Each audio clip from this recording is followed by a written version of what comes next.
Love na love ko talaga itong air cushion ng Glad to Glow. Ang syala ng packaging, guys. Tignan nyo, ang ganda ng pa-mirror nila, oh. Tapos may mirror pa dito, 'di ba? Tapos yung puff nila, hindi rounded. So, perfect siya sa ating small face. Yan, as you can see, guys, yan, makikita niyo, 'di ba, may mga ano tayo dyan, may pores tayo dyan, 'di ba? Matatakpan niya yan. Ganyan, 'di ba? Tap, tap, tap. Tap niyo lang. So, ang ginagawa ko guys, minsan, pag hindi ako nag-overnight at wala naman akong eye bags, hindi na ako nagpo-concealer. So, ito na ginagawa kong concealer kasi natatakpan naman yung mga ano natin, imperfection natin sa mukha.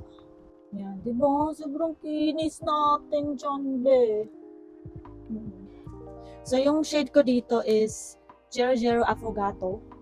Ito yung pinakamaputi sa kanila. So, yung kinuha ko na talaga is yung pinakamaputi kasi wala lang, gusto ko lang. Kasi baka na naman mag-yellowish na naman sa akin. Baka yellowish na naman yung iba.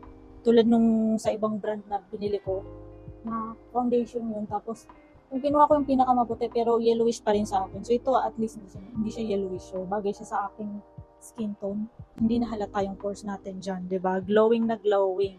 Tapos guys, huwag kayong mag-alala kung sobrang puting-puti nito kasi pag nagme-makeup ako hindi naman nahahalata na sobrang puti sa akin to. Kasi nga, pag nagme-makeup tayo, parang natatakpan na yung ano natin, yung mga in-apply nating foundation. So, kahit pag ano kaputi yung foundation mo, kung nagme-makeup ka naman, nagba-blush ka naman, naglalagay ka ng contour, hindi na mahahalata kung gaano siya kaputi.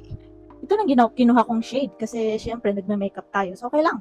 Tsaka, di naman siya nagkakalayo sa ating skin tone, di ba? Diba? Sobrang ganda niya. So, this is the difference, guys. Diba? Sobrang glowing. Ito naman, nako. Guys, as you can see, diba? Hindi tayo nagkikakey dyan. Walang cakiness. Kasi ang pinaka-importante, para hindi mag-cakey ang ating air cushion foundation, kailangan malinis yung ating skin. Kailangan nagma-micellar water tayo para matanggal talaga yung residue makeup na natira dito sa ating face. At saka kailangan din natin ng magandang moisturizer, primer din.